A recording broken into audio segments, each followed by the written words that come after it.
Encore la fin d'un modèle en Suède. Pour lutter contre la corruption et faire des économies, le pays a décidé de se passer d'argent liquide.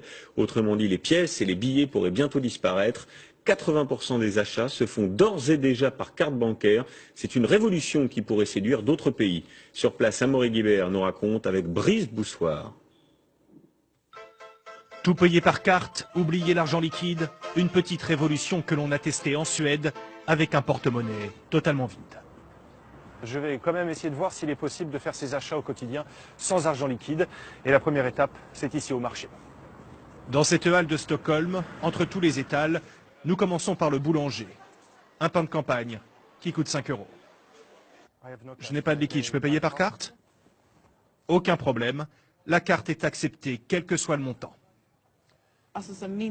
Les gens seraient vraiment surpris s'ils ne pouvaient pas payer par carte et si on ne prenait que du liquide. Un peu plus loin, chez le maraîcher, encore un petit achat et je peux encore payer par carte.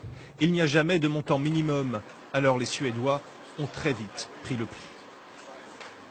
Je paie le plus souvent avec ma carte, c'est très rare que j'utilise du cash. Je ne pourrais pas vivre sans ma carte aujourd'hui dans ce pays. La carte bancaire est donc un sésame indispensable, comme par exemple au musée Abba.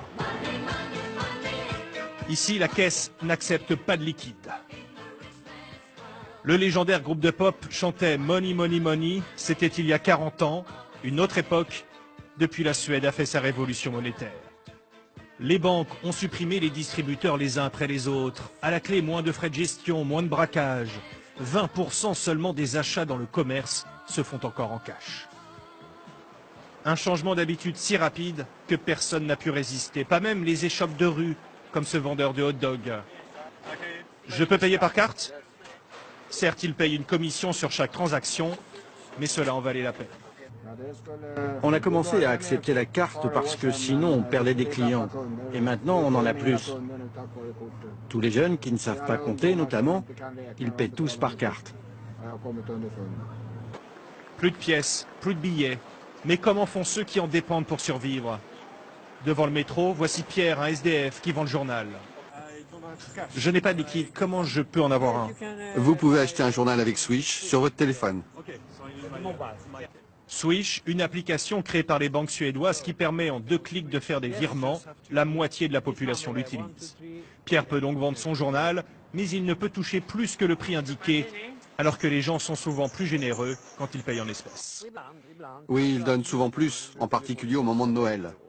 On reçoit un petit supplément. Ça serait bizarre si le liquide disparaissait. En tout cas, j'espère que ça n'arrivera pas. Régulièrement, Pierre doit repasser au siège du journal pour récupérer son argent. Les virements qu'il a reçus arrivent en effet sur le compte de l'association. C'est la seule fois de la journée où nous verrons de l'argent liquide. Le soir, direction ce bar du centre de Stockholm qui ne prend pas d'espèces bien sûr. 2 collègues de travail, Daniel et Harry, partagent un verre et l'addition grâce à l'application Swish. Ils ne payent plus rien en liquide, mais s'inquiètent aussi face à ce changement d'habitude. Quand vous avez un peu d'argent en main, vous savez quelle valeur ça a.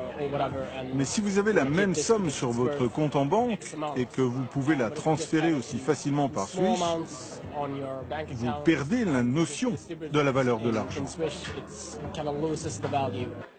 Est-ce pour cela que les Suédois ne regardent pas à la dépense? La consommation a encore augmenté de 3% l'année dernière. J'ai donc réussi à passer une journée complète sans jamais sortir mon porte-monnaie. La vie sans argent liquide, c'est possible ici en Suède. La Suède qui fut le premier pays en Europe à imprimer des billets de banque et qui sera peut-être le premier à s'en débarrasser totalement.